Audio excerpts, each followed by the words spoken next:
E o período de festas de fim de ano foi marcado por chuvas fortes em muitas regiões mineiras. Com isso, houve aumento também no número de desalojados. De acordo com dados da Defesa Civil, mais de 13 mil pessoas estão desabrigadas em razão das enchentes e dos temporais que ocorrem no estado. Além disso, foram contabilizadas 6 mortes. O governo de Minas reconheceu situação de emergência em 124 municípios, principalmente no norte do estado. Entre eles, a cidade de Salinas. Nas redes sociais, vídeos circularam mostrando os estragos que foram feitos na região. Na zona rural do município, um bebê de 7 meses precisou ser transportado de helicóptero para receber cuidados médicos. Militares do Corpo de Bombeiros foram surpreendidos pelo nível da enchente e o barco que estava transportando a equipe virou, com 2 membros a bordo. O vídeo flagrou o momento em que um deles foi resgatado.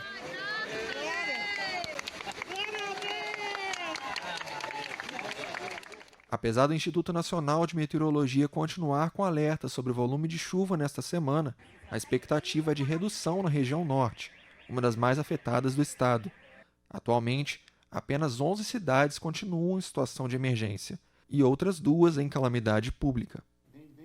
Pois é, não é fácil, a gente fica muito preocupado com toda essa situação de chuva. Estamos em janeiro, né? O início de janeiro, muita coisa ainda para acontecer. As chuvas aumentam consideravelmente também, entre agora também, março, abril. Para falar sobre isso, eu quero chamar também a jornalista Laura Marques.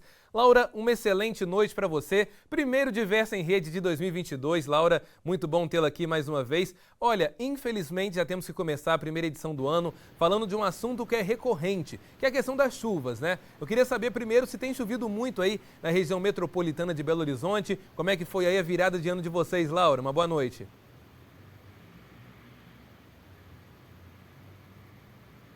Boa noite, Elias. Boa noite para todo mundo que está nos assistindo. Primeiro Diversa em Rede, sim, de 2022.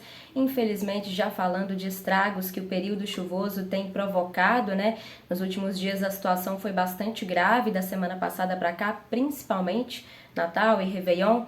Havia uma previsão de que acontecessem chuvas muito fortes, pancadas, na virada, no dia do Réveillon mesmo, mas aqui na Grande BH isso não aconteceu. Agora, em outras cidades aqui do estado de Minas Gerais, sim, há muitos estragos que ocorreram por conta desses temporais todos que estão sendo registrados aqui em Minas e também em outros estados do país.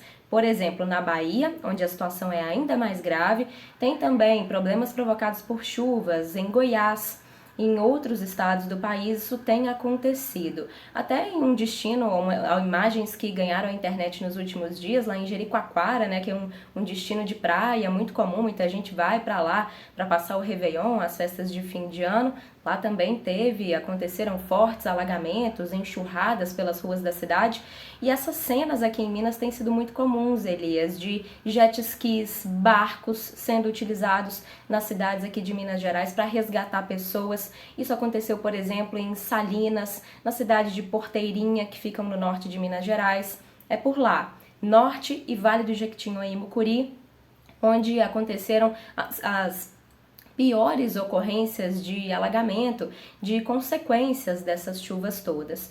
E hoje o ministro do Desenvolvimento Regional, Rogério Marinho, estava lá na região norte de Minas Gerais. Ele visitou Almenara e também Salinas para tentar identificar quais foram os principais problemas, o que os prefeitos vão precisar daqui para frente. Foi feita uma reunião, inclusive, com os prefeitos lá da região na Câmara Municipal de Salinas, para que o ministro possa coletar todas essas informações. E aí ele disse que o presidente Jair Bolsonaro vai editar uma medida provisória para liberar mais recursos para as cidades daqui de Minas Gerais.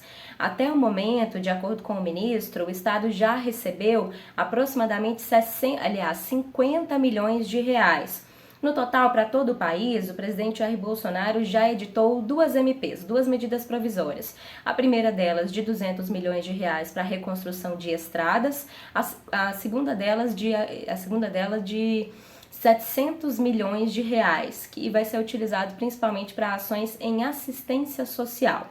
Então essa verba toda já está garantida e agora, dependendo dos levantamentos que forem feitos pelos prefeitos, o presidente Jair Bolsonaro deve liberar mais recursos numa nova MP. numa nova medida provisória. O ministro esteve então nessa região, norte de Minas Gerais, fez alguns sobrevoos para analisar a região. Ele disse que é necessário esperar a água baixar completamente para aí sim fazer um diagnóstico. Até alguns dias atrás, inclusive, o governador de Minas Gerais, Romeu Zema, deu uma entrevista à Rádio CBN, na qual ele disse que havia ainda muitas comunidades que estavam ilhadas naquele dia, que é por conta de alagamentos, por conta de pontes que foram destruídas pela força da água, pela força das chuvas, os transbordamentos.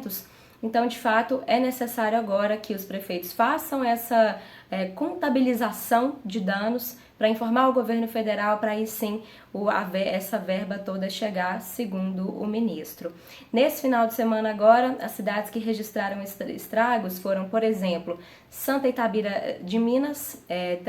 Maria de Minas, e também Soledade de Minas e ainda Pitangui. Lá em Pitangui aconteceu o seguinte, um prédio teve a estrutura tão abalada que 20 pessoas que moravam nesse edifício tiveram que sair desse local, uma varanda desabou, havia risco de mais desabamento nesse local, então essas famílias tiveram que abandonar suas casas. Aproximadamente 16 mil pessoas estão fora de casa aqui em Minas Gerais por conta de todas as consequências dos temporais, alagamentos e desabamentos que aconteceram nos últimos dias. E claro, a gente vai seguir acompanhando, Elias. Laura, é muita gente ainda, desabrigada, passando por situações complicadíssimas. Lembrando que a gente fica acompanhando sempre a questão das chuvas e para aquela região, após o temporal passar, fica aquela sensação para todo mundo de, olha, graças a Deus, parou de chover. Mas olha, é a partir dali que começa uma grande etapa na vida de tantas pessoas que precisam começar tudo do zero.